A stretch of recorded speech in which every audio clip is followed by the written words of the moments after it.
레위기를 계속해서 제가 함께 나누고 있는데요. 저는 이 레위기를 사랑의 성경으로 풀고 있죠. 여러분들이 그것을 기억하셨으면 좋겠습니다. 하나님께서는 이스라엘 백성을 당신이 다스리시는 백성이요, 제사장 나라요, 그리고 그 무엇보다도 사랑할 대상으로서 이스라엘을 부르십니다. 그래서 출애굽기에서 10가지 재앙과 홍해의 기적을 베푸시고 십계명을 주시고 성막을 만들게 하시죠. 우리가 한성 목사님 통해서 출애굽기 주일 오전에 그리고 새벽에 배우고 있는데요. 그 모든 이유는 하나님께서 창조의 목적을 이루시기 위한 거죠. 타락과 죄로 인해 잃어버린 하나님의 형상을 회복하며, 그래서 하나님과의 사랑 안에서 풍성함을 누리게 하도록 하기 위한 것들이죠. 그래서 레위기서에서는 제가 처음부터 단도직입적으로 이스라엘아 성막으로 와라, 나와 만나자, 나와 사랑하자, 이렇게 시작을 했습니다. 그리고 여전히 이 타락의 영향으로 사랑이 무엇인지 제대로 모르는 이스라엘 백성에게 제사 제도를 통해서 사랑의 5가지 본질을 알려주시죠. 번제같이 온전한 사랑, 단순하게 100%를 드리는 사랑의 기본이죠.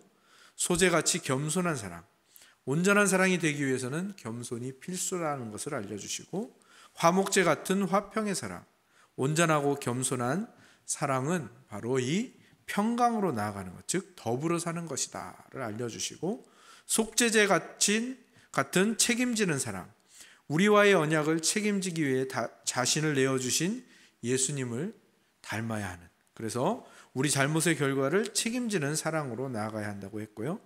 마지막 5번째로 속건제 같은 정직한 사랑, 이것은 예수님의 말씀인 성경대로 하는 것이 바로 정직한 것이고, 또 내가 저지른 일에 대해서 120%의 책임을 정직하게 지는 것, 이것이 레위기 1장에서 7장까지의 요약이라고 할 수가 있습니다. 이것이 바로 사랑의 5대 제사이고 사랑의 5가지 본질을 말해주는 것이죠. 그리고 이 5가지 본질을 나의 것으로 만들기 위해서는 반복과 복습이 필수라고 말씀을 드렸고요.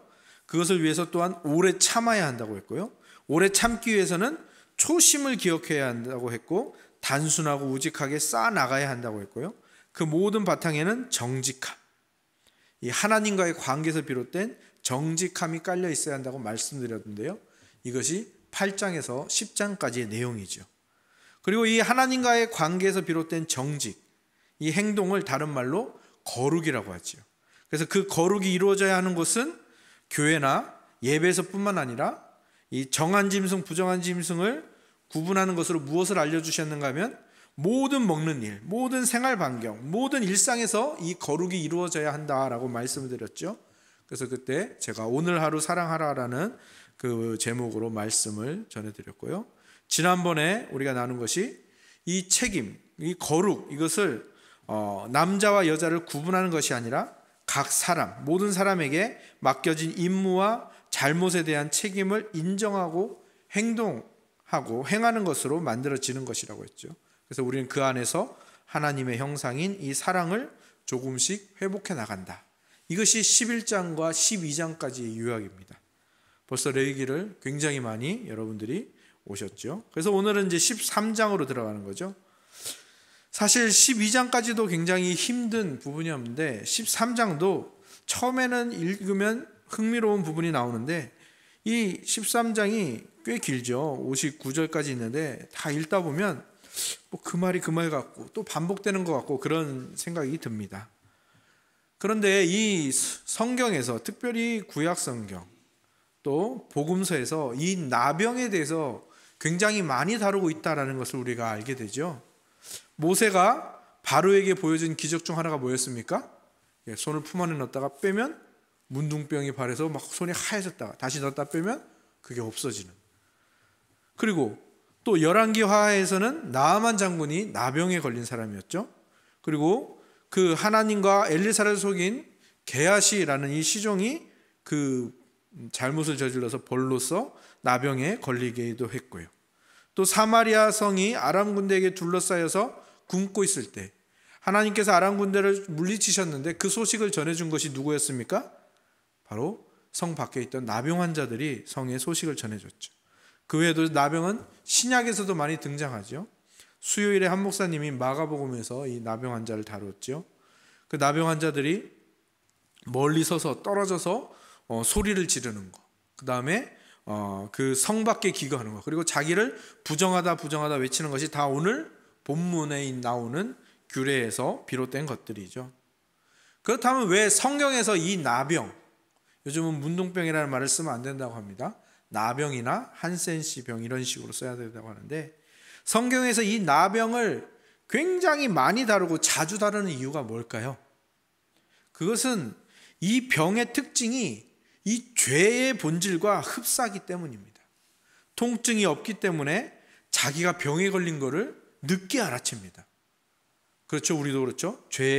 죄와 타락의 그 본성 때문에 죄가 나에게 잠식해 들어오는 것을 굉장히 늦게 알아채는 우리의 모습을 볼 수가 있죠.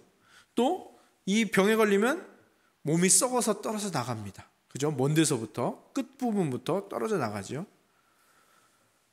그리고 전염성이 강합니다. 이런 모습들이 다 죄의 결과의 죽음, 그리고 이 죄가 전염성이 얼마나 강한가 하는 부분들이 죄의 모습들과 굉장히 많이 닮아 있죠. 그래서 성경에서는 이 나병을 특별히 많이 다루고 있습니다.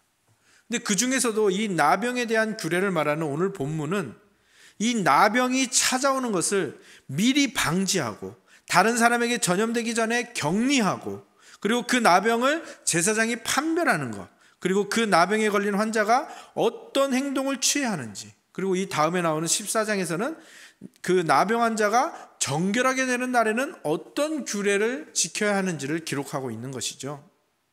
그래서 우리가 이 나병에 대해서 살펴볼 필요가 있는데, 이 나병에 대해서 우리가 살펴보면서도 주의해야 할 점이 있습니다. 나병이 죄의 특성을 보여주긴 하지만 나병 자체가 죄라고 생각해서는 안 되는 거죠. 그리고 죄를 지어서 받은 벌이라고도 생각해서는 안 됩니다. 우리가 쉽게 그렇게 생각할 수 있는데요. 물론 하나님께서 게하시 같은 사람을 나병으로 벌하셨지만 그것은 이방 사람인 나아만 장군도 믿음으로 나병을 고치는데, 하나님 나라 백성이면서 사도의 생도인 이 게하시가 믿음 없는 행동을 했기 때문에 본보기로서 나병으로 치신 것일 뿐입니다. 사실 그 어떤 병도 죄 때문에 주어진 벌이 아니죠. 어떤 이런 표현에서 죄송합니다만 정신 나간 목사가 이번 신종 코로나 바이러스를 마치 하나님을 배반해서 공산주의 국가가 벌을 받은 것이라고 말하는데, 그런 말들은 성경을 전혀 모르는 거고 하나님을 욕되게 하는 말인 것이죠. 사실 어떤 병도 죄 때문에 주어진 것은 아닙니다. 그 병이라는 것이 이 세상에 들어온 것이 죄의 결과 때문이라고 말할 수는 있지만, 그 병에 걸린 것을 너 죄 때문에 걸린 거야 라고 말하는 것은 굉장히 하나님을 모독하는 것이죠. 생각해 보십시오. 우리가 병에 걸리면 어떻게 합니까? 낙심도 많이 합니다. 하지만 기도를 평소보다 더 많이 하게 되죠. 그리고 그 비슷한 아픔이 있는 사람을 이해하게 되기도 합니다. 사실 저희 부부가 결혼했을 때 제가 머리가 아프다, 두통이 있다라는 것을 저희 아내가 잘 이해를 못했습니다. 근데 저희 아내가 이 아이를 4명을 낳으면서 두통이라는 것이 생겼습니다. 그 다음부터 저를 조금 이해하더라고요. 머리를 아파하는 저를. 그렇게 되는 겁니다. 이 병이라는 것이 죄의 결과고 벌이라고 생각하는 것은 굉장히 어리석은 행동인 것이죠. 그러면 우리 지체 중에서 병에 걸린 사람들은 다 죄 때문에 걸린 겁니까? 그렇지 않지요. 몸 관리를 잘하고, 그 다음에 몸이 튼튼한 사람들, 그리고 그것을 꾸준히 관리하는 사람들, 그 사람들의 많은 그런 사람들의 공통점이 뭔지 아십니까? 어렸을 때 크게 아팠던 사람들입니다. 어렸을 때 그렇게 지병이 있거나 크게 아팠던 사람들이 자기 몸을 더 철저하게 관리하는 것도 볼 수가 있죠. 하나님께서 원하시는 것은 무엇입니까? 나병을 무서워해라, 나병 환자를 차별해라, 이걸 말하는 것입니까? 아닙니다. 오늘 본문은 처음부터 끝까지 보면 이 나병 환자를 진단하고 조심스럽게 다루고 있죠. 그것처럼 이 나병이라는 이 정결 부정 규례를 통해서 우리에게 말씀하시는 것은 이 죄를 그렇게 조심스럽게 다스려야 된다는 것, 자신을 살펴야 된다는 것을 말해주시는 것이죠. 오늘 말씀 제목처럼 자기 자신을 살피는 것, 그것이 바로 하나님을 사랑하는 것이고 이웃을 사랑하는 것이다라는 것을 말해주기 위해 이 규례를 주신 것입니다. 사실 일반적인 상식의 영역에서도 자신을 살피고 자신을 성찰하는 것은 굉장히 중요하게 그것을 말하고 있죠. 수신제가 치국평천하라는 말도 있지 않습니까? 자기 몸과 자기 집을 다스린 다음에 그 다음에 큰 일을 한다라는 말이죠. 하물며 이 세상과 하나님 사이에 다리를 놓는 제사장 나라의 역할을 하고 있는 이 이스라엘 백성, 그리고 그들을 이어가고 있는 우리 하나님의 백성들에게는 자신을 살피는 일은 굉장히 중요한 일입니다. 우리의 신앙이 자라나는 것도, 우리의 신앙이 성숙해지는 것도 모두 다 어디서 시작되는 겁니까? 자기 자신을 살피는 데서 시작됩니다. 왜요? 우리는 죄가 어느새 들어와 있는지 그거를 늦게 깨달을 때가 많기 때문이에요. 그래서 평상시에도 자기를 살피는 게 중요합니다. 그래야 하나님을 사랑할 수가 있고요, 그래야 이웃을 사랑하는 대로 나아갈 수가 있는 겁니다. 자기 자신을 살피는 데서. 왜요? 이웃을 어떻게 사랑하라고 했습니까? 내 몸처럼. 그러니까 나 자신을 먼저 살펴야죠. 그리고 하나님은 어떻게 사랑하라고 했습니까? 몸과 목숨과 힘과 뜻과 이 모든 것을 다해서 사랑하라고 했으니까 내 안에 있는 것을 먼저 살펴야 하나님을 사랑할 수가 있는 겁니다. 그런데 많은 경우에 우리는 어떻습니까? 우리 자신을 제대로 살피지 못할 때가 굉장히 많죠. 그리고 매우 심각한 일이 나에게 벌어졌는데 나에게 일어났을 때는 사소하게 넘겨버릴 때가 굉장히 많습니다. 그리고 나에게 일어난 문제를 방치합니다. 그것이 커지고 골마서 터져버릴 때까지 그렇게 방치하는 일도 허다하지요. 이회수 씨가 쓴 책 사랑 두 글자만 쓰다가 다 다른 연필이라는 책에 이런 재밌는 구절이 나옵니다. 인간들은 자신들이 나름대로 굉장한 존재들인 것처럼 생각하는 모양이지만 인간들이란 얼마나 많은 맹점들을 가지고 있는 동물인가. 너무 거대한 것도 볼 수가 없고 너무 미세한 것도 볼 수가 없다. 뒤에 있는 물체는 몸을 돌리지 않고서는 전혀 볼 수가 없다. 사실 인간은 부분 장님이 아니면 청맹관이에 불과하다. 우리가 맹점이란 말 굉장히 많이 쓰죠. 맹점. 이걸 보지 못한다. 우리 어떤 사람에게 맹점이 있다. 어느 나라에 이런 맹점이 있다. 보지 못하는 그런 부분이 있다. 뭐 이런 말을 굉장히 많이 쓰는데 사실 우리 몸 안에 진짜 맹점이 있다라는 것을 아십니까? 우리 눈에 시신경 중에 이 시신경이 그물막처럼 이어져 들어오는 곳에 하얗고 둥근 부분이 있다고 하는데요. 그 부분에만 시세포가 없답니다. 볼 수 있는 세포가 없어서 빛을 느끼지 못하는데 바로 그 부분을 맹점이라고 부릅니다. 그러니까 우리 신체 안에 맹점이라는 부분이 존재하는 것이죠. 빛을 느끼지 못한다는 것은 보지 못하는 거죠. 그러니까 내가 내 눈에 들어오는 모든 것들 중에서 남들은 다 보는데 나만 못 보는 거, 그게 있다라는 것이고요. 그것을 또 사회학적이나 심리학에서 이거를 차용해 가지고 맹점이라는 개념을 사용하고 있다라는 겁니다. 이 맹점이라는 부분은 우리 모두에게 존재하는데요. 이 맹점은, 그래서 이 맹점 때문에 보지 못하는 부분은 절대적으로 다른 사람이 알려주거나 다른 사람의 의견을 받아서 없애거나 좁혀야 합니다. 그러니까 우리 자신을 살피고 우리 자신을 성찰하는데 뭐가 필요하다는 겁니까? 타인의 의견이 필요하다는 거예요. 타인의 의견을 받아들이지 않는 사람이 바로 어떤 사람입니까? 맹점이 있는 사람입니다. 맹점이 늘 존재하는 사람인 것이죠. 그리고 그 맹점들 때문에 사람의 사고방식에 치명적인 오류와 편견을 만들어내는 겁니다. 지금 신종 코로나 바이러스를 하나님이 벌 줘서 그렇다고 말하는 그 사람은 엄청난 맹점이 있는 것이죠. 정치 문제, 남녀 평등 문제, 남북이 평화로 가는 문제로 그거 가지고 싸우는 이유 다 왜 그렇습니까? 다 자기가 가진 맹점을 인정하지 않기 때문입니다. 갑질 문제도 보십시오. 갑질 문제. 갑질 누가 부리죠? 똑똑하고 돈 많고 권력 있는 사람들이 갑질하죠.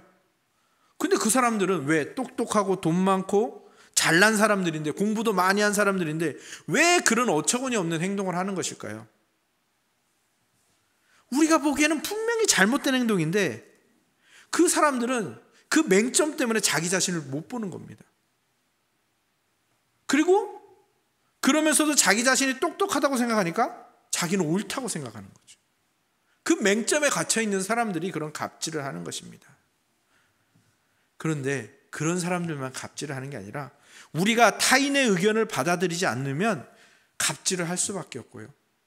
죄로 나갈 수밖에 없고요. 나병이라고 해야 되죠. 나병에 걸린 것을 알아차릴 수 없다라는 겁니다. 그래서 오늘 본문에는 의심이 되는 증상이나 환부가 생기면 어떻게 하라고 했습니까? 바로 타인에게 달려가야 됩니다. 누굽니까?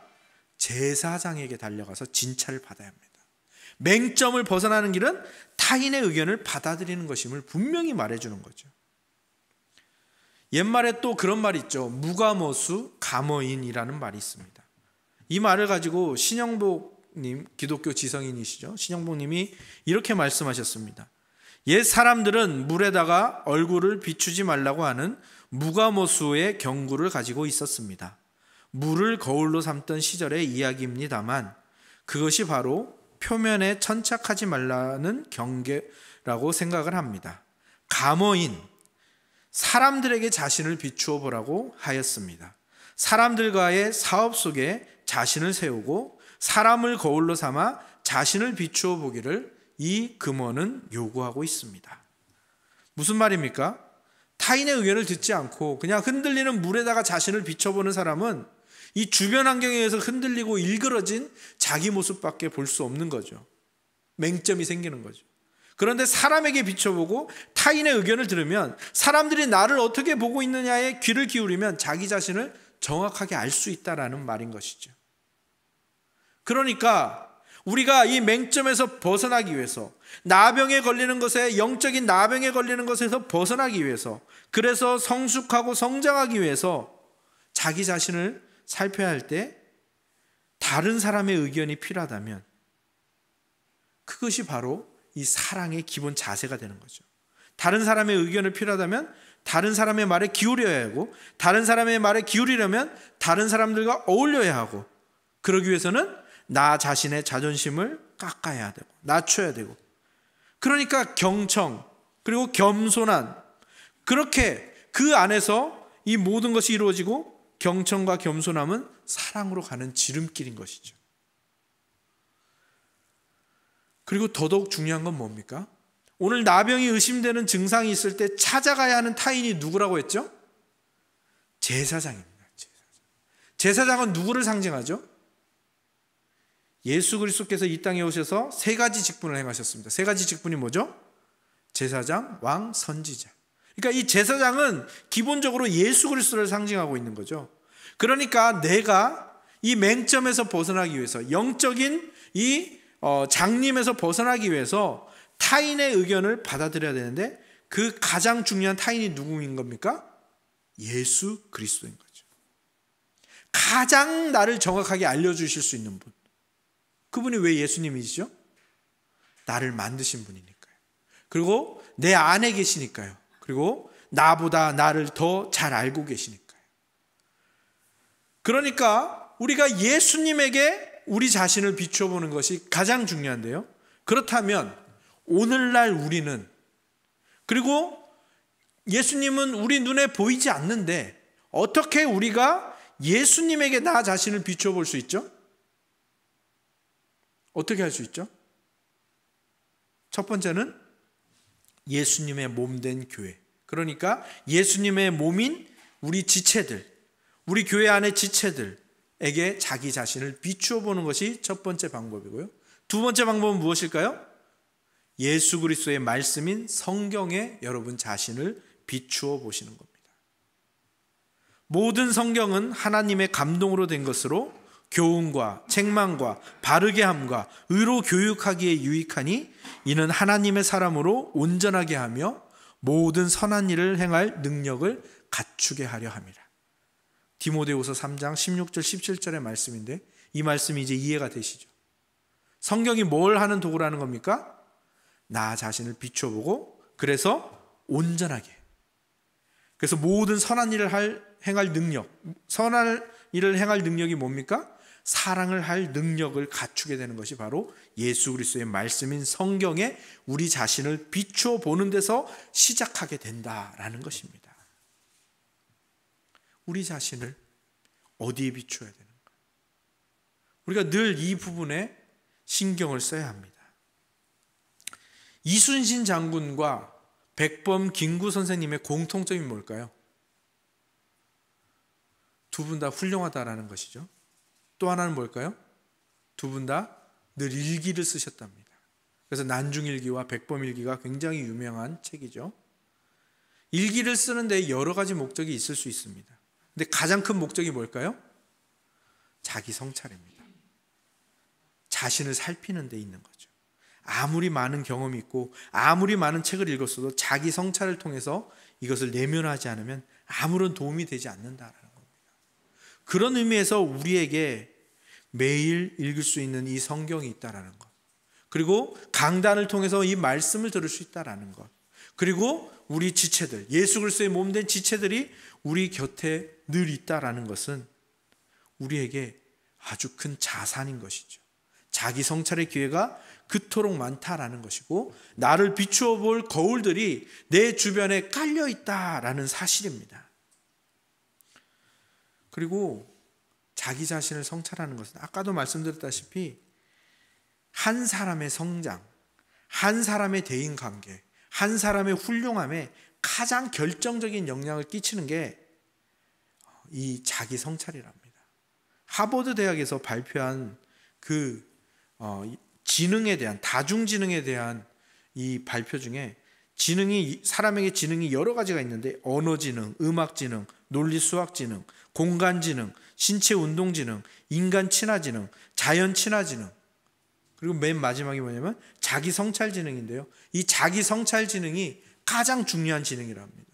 한 사람이 훌륭해지고 한 사람이 성장하는 데 있어서 가장 중요한 지능이 자기성찰지능이랍니다. 지난 수요일에도 언급을 했지요. 다윗이 훌륭한 이유가 무엇이라고 했습니까? 다윗이 하나님의 마음에 합한 사람이라는 칭찬을 들은 이유가 무엇이라고 했습니까? 네. 타인의 의견을 들었을 때 즉시 회개하는 거예요. 자신을 성찰할 줄 아는 거죠. 하나님이 나단을 통해서 하나님의 말씀을 선포할 때, 예수 그리스도의 말씀을 선포할 때 그 말씀에 자기를 비추어서 철저하게 자신을 돌아보고 거기서 돌이켰다라는 것. 이것이 다윗의 가장 훌륭한 점이고요. 다윗을 본받지 마시고요. 다윗의 그 행동만은 본받으셔도 좋을 것 같습니다. 요즘 다윗의 심장을 가지라라는 그런 표를 굉장히 많이 쓰는데 잘못됐다고 생각합니다. 다윗의 심장은 그렇게 훌륭한 일도 하지만 한 여인을 얻기 위해서 그의 남편을 죽인 심장이기도 하죠. 그러니까 다윗의 심장을 가져라라는 것이 아니라 다윗의 회개를 본받는 것은 우리에게 중요한 일일 것입니다. 타인과 예수님의 말씀으로 자기 자신을 살피는 사람, 그 사람만이 하나님 앞에서나 다른 사람 앞에서 인정받는 사람이 되고요. 그 사람만이 죄에서 벗어날 수 있고 맹점에서 벗어날 수 있는 사람이 된다라는 것. 그리고 그것이 사랑으로 이어질 수 있다는 것을 절대 잊지 마시기 바랍니다. 그리고 사족이긴 한데 사족을 하나 달겠습니다. 사족은 항상 안 다느니만 못한데 이 사족은 제가 꼭 달고 싶습니다. 이 성찰이라는 것은요, 반드시 자기 자신에게만 적용하셔야 됩니다. 근데 우리 본성은 어떻죠? 좋은 말씀을 듣고 좋은 교훈을 얻으면 꼭 어떻게 합니까? 다른 사람에게 적용을 합니다. 이 말씀은 그 집사가 꼭 들어야 되는데, 이 말씀은 그 권사님이, 그 말씀은 그 장로님이 꼭 들어야 되는데, 우리 아내가 들어야 되는데, 우리 남편이 들어야 되는데, 이러지 마시라라는 겁니다. 제가 저번에 이런 시를 한 편 읽어드렸습니다. 밤중에 일어나 멍하니 앉아 있다. 남이 나를 헤아리면 비판이 되지만 내가 나를 헤아리면 성찰이 되지. 남이 터뜨려주면 프라이감이 되지만 나 스스로 터뜨리면 병아리가 되지. 황골탈태는 그런 거겠지. 유한진 시인의 계란을 생각하며 라는 시입니다. 계란은 후라이가 될 수도 있고요, 병아리가 될 수도 있습니다. 생명이 없는 무정란은 프라이밖에 못 되겠지만 생명이 있는 유정란도 병아리가 되지 못할 수가 있다는 겁니다. 어미닭이 21일을 품어주지 않거나 그 중간에 깨트리면 병아리가 되지 못하죠. 그런데 이 껍질을 스스로 깨고 나오면 병아리가 되지만 또 어떤 겁니까? 남이 깨면 후라이가 되는 거죠. 그러니까 이 성찰이라는 것을 남에게 적용하면 남을 죽이는 비판밖에 안 되는데 자신에게 적용한다면 나를 황골탈퇴시킬 수 있는 성숙하고 성장하는 일이 된다라는 것. 늘 이것을 기억하시기 바랍니다. 그리고 이 자기 성찰, 그리고 다른 사람의 의견, 또 성경, 또 지체들에게 나를 비추어 그것을 나에게 적용하기 위해서는 무엇이 필요할까요? 나의 못남을 인정하는 것이 필요합니다. 나의 못남을 인정하는 것. 제가 대학 다닐 때 그런 음료수가 나왔습니다.